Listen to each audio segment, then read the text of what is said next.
Kanchipuram వకుడా silks నాణ్యత మా ప్రాధాన్యత. మదీనాగూడ, మియాపూర్, హైదరాబాద్ లో త్వరలో శుభారంభం.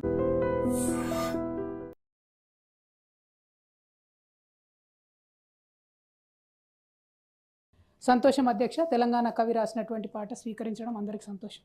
కానీ దానికి ఒక ఆంధ్ర ఆయన మరి మ్యూజిక్ డైరెక్టర్ ఏందన్నది ఎవరికి కూడా అర్థం కానటువంటి విషయం అధ్యక్ష. తెలంగాణ ప్రాంతం యొక్క అస్తిత్వం కోసమే పోరాటం జరిగింది.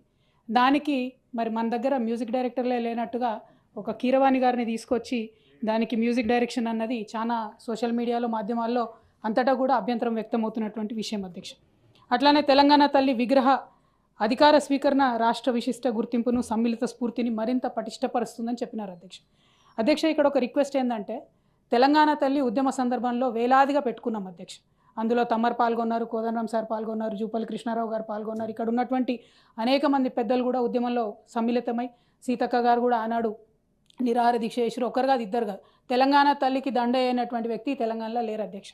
కానీ అదే తెలంగాణ తల్లికి కేవలం ఒక గెజెట్ లేదు, ఒక జీవో ఇవ్వలేదని చెప్పి ఆవిడ స్వరూప స్వభావాన్ని మార్చేసి ఆమెను ఒక మామూలు తల్లిని చేసిండ్రు అధ్యక్ష. తెలంగాణ అంటే ఒక ప్రత్యేకత, ఒక బతుకమ్మ, ఒక బోనము ఉంటేనే ప్రత్యేకత. పోనీ మీకు బతుకమ్మ నచ్చలేదు అనుకోండి, బోనం పెట్టేది ఉంటుంది. కేవలం మన తెలంగాణలో ప్రత్యేకత ఉన్నది కదా. ఏది లేకుండా సంపూర్ణంగా తెలంగాణ తల్లి విగ్రహ రూపాన్ని మార్చి మళ్ళీ దాన్ని ఇక్కడ గవర్నర్ గారి చేత ఇది మన ఆత్మగౌరవానికి, సాధికారితకు చిహ్నంగా ఉంది అని అంటే దీన్ని మెజారిటీ తెలంగాణ ప్రజలు ఇలా యాక్సెప్ట్ చేసేటటువంటి పరిస్థితిలో లేదన్న విషయాన్ని తమరు గమనించాలి అధ్యక్ష. ప్రభుత్వాన్ని గమనించవలసిందిగా కోరుతా ఉన్నాను అధ్యక్ష. అట్లానే ఈ సంవత్సరం అధ్యక్ష మేము పదే పదే వారికి గుర్తు చేసినాము.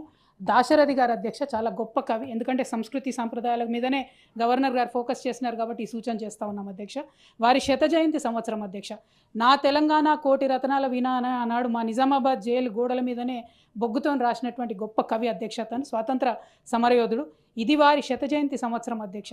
ఇంతవరకు ప్రభుత్వం నుండి కనీసం ఒక మంచి కార్యక్రమం కానీ చేస్తామని అప్పుడెప్పుడో 5-6 నెలల కింద ఒక స్టేట్మెంట్ వచ్చింది తప్పితే కనీసం ఒక కార్యక్రమం కూడా లేకపోవడం కొంచెం బాధాకరం అధ్యక్ష. చాలా గ్రాండ్గా, అద్భుతంగా వారి యొక్క శత జయంతి సంవత్సరాన్ని ప్రభుత్వం నిర్వహించాలని చెప్పి ఈ సందర్భంగా మేము డిమాండ్ చేస్తూ ఉన్నాం అధ్యక్ష. అట్లానే 11వ పాయింట్లో అధ్యక్ష గవర్నర్ గారు ఏమంటారంటే 2,60,00,000 మెట్రిక్ టన్నుల ఉత్పత్తి రికార్డు స్థాయిలో దేశంలోనే అత్యధిక వరి ఉత్పత్తిదారుగా తెలంగాణ ఆవిర్భవించింది అని చెప్పినారు అధ్యక్ష. దీనిలో మరి కాళేశ్వరం పాత్ర లేదా అధ్యక్ష? కాళేశ్వరం ఉంది కాబట్టే 2,64,00,000 వచ్చింది. అంతకుముందు తెలంగాణ రాకముందు 64,00,000 మెట్రిక్ టన్నులు మాత్రమే మన తెలంగాణ యొక్క పంట ఉండే అధ్యక్ష. 10 సంవత్సరాల్లో ఏం జరిగింది బీఆర్ఎస్ పాలన అని చెప్పి ఇప్పుడు పెద్దలు కోదండరాం గారైనా, ఇందాక మాట్లాడిన ఏవిఎన్ రెడ్డి గారు అన్న ప్రతి ఒక్కరు కూడా మాట్లాడుతూ ఉన్నారు అధ్యక్ష. 2,00,00,000 మెట్రిక్ టన్నులకు మరి ఇవాళ ధాన్యం ఉత్పత్తి పెరిగిందంటే అది కేవలం బీఆర్ఎస్ పాలనలో, కేసీఆర్ గారి పాలనలో కాళేశ్వరంతోనే పెరిగిందని చెప్పి నేను మాట్లాడుతూ ఉన్నాను అధ్యక్ష. అదేవిధంగా అధ్యక్ష పెద్దలు కోదండరాం గారు మాట్లాడుతూ మనము ఉపాధి మీద పెద్ద ఎత్తున దృష్టి పెట్టాలన్నారు. అది కరెక్టే. కాకపోతే 2,00,00,000 మెట్రిక్ టన్నుల వరిని ఉత్పత్తి చేయగలిగేటటువంటి రంగం ఉపాధి రంగం కాకుండా ఎట్లా పోతుంది అధ్యక్ష? వ్యవసాయ రంగాన్ని ఎందుకు ఇవాళ మీరు సంపూర్ణంగా విస్మరిస్తూ ఉన్నారు? అదే కాళేశ్వరంలో మేడిగడ్డ రిజర్వాయర్ని బూచిగా చూపించి ఇవాళ మొత్తం యావన్ తెలంగాణలో పంటలు ఎండిపోతున్నాయి కదా అధ్యక్ష. తమరి జిల్లాలో తమరికి కూడా తెలుసు అధ్యక్ష. ఇదివరకు కాళేశ్వరం నుంచి ఏం చేసినాం మనం? ప్రతి చెరువుని నింపినాం. వాటర్ టేబుల్ పెరిగింది, 7 మీటర్ల పైచిలకు వాటర్ టేబుల్ పెరిగింది. ఇవాళ నేను చెప్పే స్టోరీ కాదు అధ్యక్ష. సోషల్ మీడియాలో మీరు ఎక్కడ చూసినా రైతులే స్వయంగా వీడియోలు తీసుకొని తమ పంటలు తాము నిప్పు పెట్టుకుంటున్నారు, మేకలను వదిలిపెడుతున్నారు, గోదలను వదిలిపెడుతున్నారు తినేసేయమని చెప్పి. ఎందుకంటే వారు ఏం చేయలేని పరిస్థితిలో ఉన్నారు అధ్యక్ష. నా రిక్వెస్ట్ ఏంటంటే అధ్యక్ష, ఉపాధి అంటే కేవలం సూటు బూటు వేసుకొని ఏసీ ఆఫీసులలో కూర్చునేది ఉపాధి కాదు. మన చేత మన ఇంట్లో మనం గొర్రెలు పెంచుకున్నా, చేపలు పెంచుకున్నా, వ్యవసాయం చేసినా, ఇంకో పని చేసినా అది కూడా ఉపాధి అవుతుంది అధ్యక్ష. దాని మీద కూడా దయచేసి చిన్న చూపు చూడవద్దని చెప్పి నేను ప్రభుత్వాన్ని కోరుతా ఉన్నాను అధ్యక్ష. 12వ పాయింట్లో గవర్నర్ గారు మాట్లాడారు అధ్యక్ష. మేము 20,000 కోట్ల రూపాయలు రుణమాఫీ చేసినామని చెప్పినారు అధ్యక్ష. అంతకుముందు ఎన్నికల సందర్భంలో వాళ్ళు ఒక మాట మాట్లాడినారు అధ్యక్ష. 2 లక్షలు మేము రుణం మాఫీ చేస్తాము, మీరు ఇప్పటికైతే ఎవరైనా ₹1,00,000 తీసుకుంటే అర్జెంటుగా బ్యాంకుకు పోండి, రుణం తెచ్చుకోండి అన్నారు అధ్యక్ష. అంటే ఎస్పెషల్లీ అధ్యక్ష, నేను తమరికి కూడా తెలుసు, తమరి జిల్లాలో గిరిజనులు ఎక్కువ ఉంటారు అధ్యక్ష. 10% మన రాష్ట్రంలో గిరిజనులు ఉంటే 20 లక్షల ఎకరాల పైచిలకు వాళ్ళ దగ్గర భూమి ఉన్నది అధ్యక్ష. ఒక్కొక్క గిరిజన బిడ్డ అధ్యక్ష ఇవాళ తండ్రి పేరు మీద, కొడుకు పేరు మీద, బిడ్డ పేరు మీద 2 లక్షల రూపాయలు రుణం తెచ్చుకుంటే అధ్యక్ష 7-8 లక్షల రూపాయలు ఆ ఇండ్లలో అప్పయింది. కానీ ప్రభుత్వం మాత్రం మరి కేవలం 20,000 కోట్లు ఇచ్చి 25 లక్షల మందికి మాత్రం అప్పు తీర్చినామని చెప్తున్నారు అధ్యక్ష. ఇప్పటికీ కూడా అప్పు తీరక సంపూర్ణంగా రుణమాఫీ కాక అనేక కుటుంబాలు బాధపడతా ఉన్నాయి అధ్యక్ష. మరి ఆ సందర్భాన్ని దాన్ని ఎగ్జాక్ట్లీ అది చెప్పకుండా అసలు ఎస్టిమేషన్ ఒక 50,000 కోట్ల రూపాయలు అయితేనే 2 లక్షల రుణమాఫీ అవుతుంది అధ్యక్ష. అది కాకుండా కేవలం 20,000 కోట్లు చేశామని గవర్నర్ గారితో చెప్పించడం అన్నది ఇది ప్రభుత్వం గవర్నర్ గారిని తప్పుదోవ పట్టిస్తుంది అధ్యక్ష, రైతులను మన ప్రజల్ని కూడా తప్పుదోవ పట్టిస్తుందన్న విషయాన్ని నేను ఈ సందర్భంగా తెలియజేస్తా ఉన్నానండి. అదేవిధంగా 500 రూపాయల బోనస్ ఇచ్చినామని చెప్తా ఉన్నారు అధ్యక్ష. ఇది మాత్రం నేను కొద్దిగా అన్పార్లమెంటరీ అయినా బోగస్ అనే పదాన్ని వాడాల్సి వస్తుంది అధ్యక్ష. ఎందుకంటే ఇది గుండెల్లోంచి వచ్చేటటువంటి బాధ అధ్యక్ష. ప్రతి రైతు ఎక్కడికి పోయినా మీరు మాట్లాడండి ఈ విషయం మాకు బోనస్ రాలేదని చెప్తున్నటువంటి పరిస్థితి ఉంది అధ్యక్ష. దీన్ని 16వ పాయింట్ కింద గవర్నర్ ప్రసంగంలో పెట్టినారు. ఇది చాలా దారుణం అని చెప్పి నేను తెలియజేస్తా ఉన్నాను అధ్యక్ష. అదేవిధంగా 18వ పాయింట్లో అధ్యక్ష, నిరంతర వ్యూహాత్మక ప్రయత్నాల ద్వారా నా ప్రభుత్వం కృష్ణానది జలాలలో తెలంగాణ యొక్క న్యాయబద్ధమైన వాటాను పరిరక్షించుకోవడానికి కేఆర్ఎంబీతోని ఫైట్ చేసినామని చెప్తా ఉన్నారు అధ్యక్ష. మరి నిజంగా అది నిజమే అయితే ఇప్పటి వరకు నాగార్జున సాగర్ ఎందుకు ఇంకా తెలంగాణ గవర్నమెంట్ అండర్లో రాలేదు అనే ప్రశ్న ప్రతి ఒక్క హృదయంలో వస్తూ ఉంది అధ్యక్ష. అటుపక్క లెఫ్ట్ బ్యాంక్ కెనాల్ నుంచి వాళ్ళు వరుసపెట్టి నీళ్లు తీసుకుపోతుంటే కనీసం మన ఇంజనీర్లు అటుపక్క పోయి కొలత తీసుకోలేనటువంటి పరిస్థితిలో ఉంటే మరి ఎందుకు నాగార్జున సాగర్ని స్వాధీనం చేసుకోలేకపోతున్నారో ప్రభుత్వం ఆన్సర్ చేయాల్సినటువంటి అవసరం ఉందని చెప్పి తెలియజేస్తా ఉన్నాను అధ్యక్ష. అదేవిధంగా అధ్యక్ష 21వ పాయింట్లో మహాలక్ష్మి పథకం ఒక గేమ్ చేంజర్గా ఉందని చెప్తా ఉన్నారు అధ్యక్ష. మహాలక్ష్మి అనేది ఒక 4-5 పథకాల సమాహారంగా వాళ్ళు చెప్పినారు అధ్యక్ష. ఇక్కడ చెప్పడం ఏంటంటే మహాలక్ష్మిని మేము చేసేసినామని చెప్తున్నారు, కానీ చేయలేదు అధ్యక్ష. అది పాక్షికంగానే వారు సత్యం చెప్తా ఉన్నారు. అసత్యానికన్నా నిజానికి అర్ధసత్యం చాలా డేంజరస్గా ఉంటుంది అధ్యక్ష. ప్రభుత్వం అర్ధసత్యం చెప్తుంది, ప్రజలకు నిజం చెప్తలేదు. కాబట్టి తక్షణమే మహిళలకు అనౌన్స్ చేసినటువంటి 2,500 రూపాయలు, అదేవిధంగా కళ్యాణ్ లక్ష్మితో పాటు తులం బంగారం వెంటనే రిలీజ్ చేయాలి, ఈ బడ్జెట్లో పెట్టాలని చెప్పి నేను డిమాండ్ చేస్తూ ఉన్నాను అధ్యక్ష. 24వ పాయింట్లో మహిళలకు గ్యాస్ సబ్సిడీ ఇచ్చినామని చెప్తా ఉన్నారు అధ్యక్ష. చాలామంది మహిళలతో ప్రత్యక్షంగా ఇంటరాక్ట్ అయిన తర్వాత నేను చెప్తున్నాను అధ్యక్ష, 500 ఇండ్లకు ఒక ఇంటికి కూడా ఆ పథకం సరిగ్గా అందుతలేదు అధ్యక్ష. ఆ పథకాన్ని దయచేసి రివ్యూ చేసుకొని పారదర్శకంగా అమలు చేయవలసిందిగా నేను ప్రభుత్వాన్ని కోరుతా ఉన్నాను అధ్యక్ష. అట్లానే 35వ పాయింట్లో అధ్యక్ష, మేము ఆరోగ్యశ్రీని 5 లక్షల నుంచి 10 లక్షల వరకు పెంచినామని చెప్తా ఉన్నారు అధ్యక్ష. కేసీఆర్ గారు కూడా ఆనాడు వైఎస్ రాజశేఖర రెడ్డి గారి పథకం వారు 2 లక్షల రూపాయలు పెడితే దాన్ని పెంచి 5 లక్షలకు తీసుకొచ్చినాం అధ్యక్ష. కానీ దాంతోపాటు ప్రభుత్వ హాస్పిటళ్లను మంచిగా చేసేటటువంటి ప్రయత్నం మేము చాలా తీవ్రంగా చేసినాం అధ్యక్ష. దాంతోపాటు ప్రతి జిల్లాలో ఒక మెడికల్ కాలేజ్ పెట్టి అద్భుతమైనటువంటి మల్టీ స్పెషాలిటీ హాస్పిటల్ ప్రతి జిల్లాలో ఇవ్వడం జరిగింది అధ్యక్ష. ఇవాళ ఆ ప్రయత్నం మానేసి ఇంకొక 163 మెడికల్ ప్రొసీజర్లు కూడా ఆరోగ్యశ్రీలో చేర్చి ప్రైవేట్గా ఆ డబ్బును మళ్ళిస్తున్నారు, కానీ ప్రభుత్వ రంగ హాస్పిటల్ను పట్టించుకుంటలేరు అధ్యక్ష. ఇవాళ ప్రభుత్వ ఆసుపత్రికి పోతే ఒకసారి చూస్తే అధ్యక్ష, సూది లేదు దూది లేదు అన్నట్టు ఉన్నది అధ్యక్ష, మందులైతే లేనేలేవు అధ్యక్ష. దీని మీద దయచేసి కొద్దిగా ఆలోచన చేయాలి అధ్యక్ష. ఒక మహిళగా నేను కోరేది ఏంటంటే ప్రభుత్వ హాస్పిటల్లో ప్రసవాలు జరగాలి, దానివల్ల పేదవాళ్ళ ఇంట్లో 2 రూపాయల ఆదాయం మిగులుతుంది అనేటటువంటి ఆలోచనతో అన్ని ప్రొసీజర్స్ కూడా క్రియేట్ చేసి ఇదివరకు పెట్టినాం అధ్యక్ష. దాని మీద దృష్టి దయచేసి ఈ ప్రభుత్వం పెట్టవలసిందిగా రిక్వెస్ట్ చేస్తూ ఉన్నాను. ఎందుకంటే మళ్ళీ ఇప్పుడు ఎక్కడ చూసినా ప్రైవేట్ రంగంలో డెలివరీస్ పెరుగుతున్నటువంటి పరిస్థితి కనబడతా ఉంది అధ్యక్ష. 41వ పాయింట్లో అధ్యక్ష, బీసీల కోసం 42% రిజర్వేషన్ల కోసం మేము ఇక్కడ తీర్మానం పెట్టామని చెప్తా ఉన్నారు అధ్యక్ష. ఇది చాలా సీరియస్ ఇష్యూ అధ్యక్ష. దయచేసి ఈ ప్రభుత్వాన్ని నేను కోరుతా ఉన్నాను, రేపు ఎస్సీ వర్గీకరణకు సంబంధించి ఎల్లుండి బీసీలకు సంబంధించి బిల్లు పెడతారని మాకు తెలుస్తూ ఉంది అధ్యక్ష. కానీ ఇంతవరకు మరి ఈ 2 రిపోర్ట్లను ప్రభుత్వం ఎందుకు దాచిపెడుతుంది అధ్యక్ష?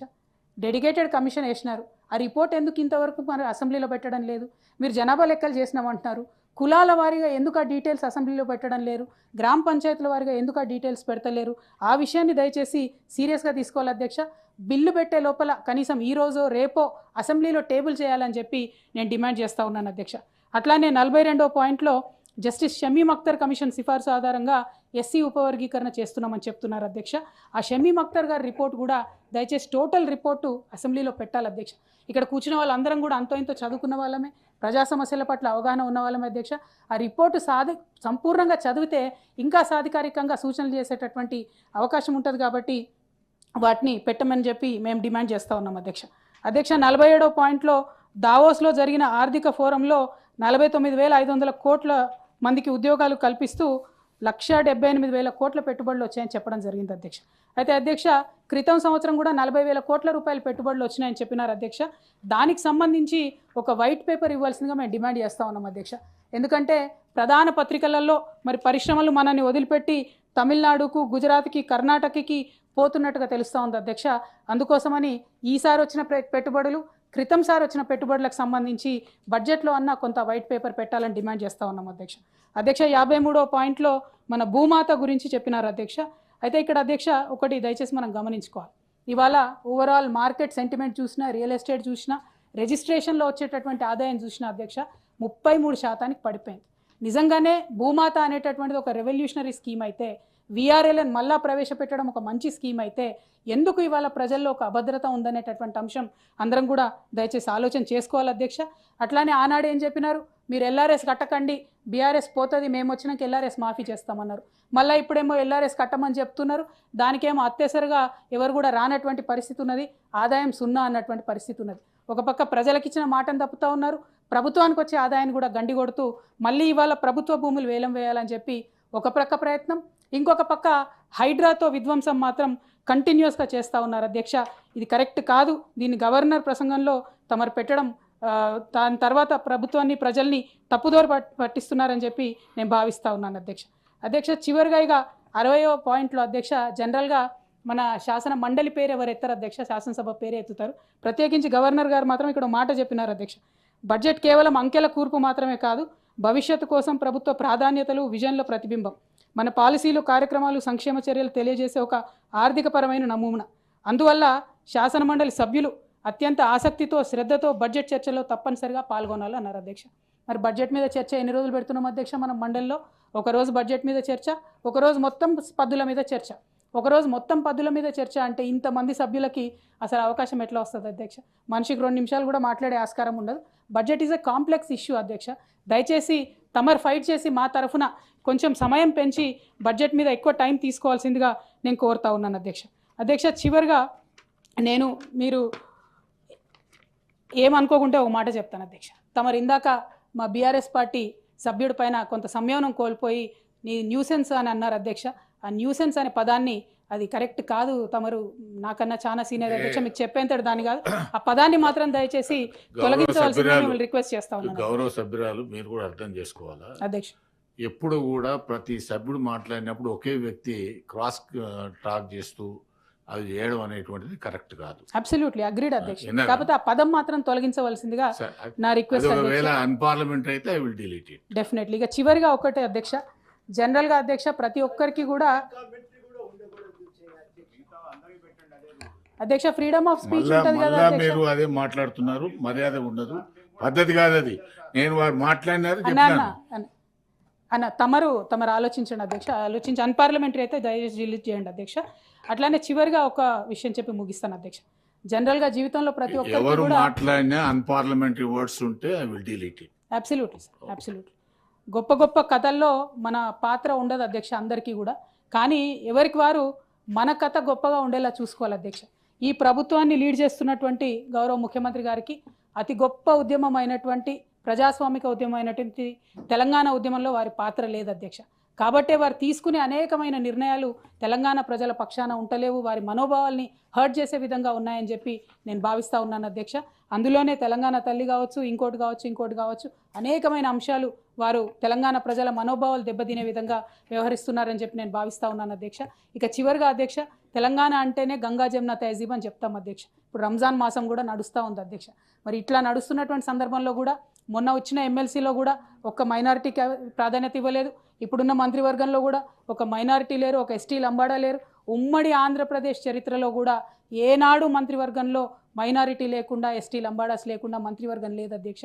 ఇది కేవలం ఈ ప్రభుత్వం చేస్తుంది. అంటే మనం ప్రభుత్వం తరఫున చేసే ప్రతి విషయాన్ని కూడా ప్రజలు సెంటిమెంటల్గా మా వాళ్ళు ఉన్నారా లేదా, మా వాళ్ళకు ప్రాతినిధ్యం ఉన్నారా లేదా అని మైక్రోస్కోప్ పెట్టుకొని చూస్తారు. కాబట్టి తెలంగాణ సమాజం అంటేనే గంగా జమున తహజీబ్. కాబట్టి ఈ మాట చెబుతూ నేను తమరి దగ్గర సెలవు తీసుకున్నాను అధ్యక్ష. Thank you. జై తెలంగాణ.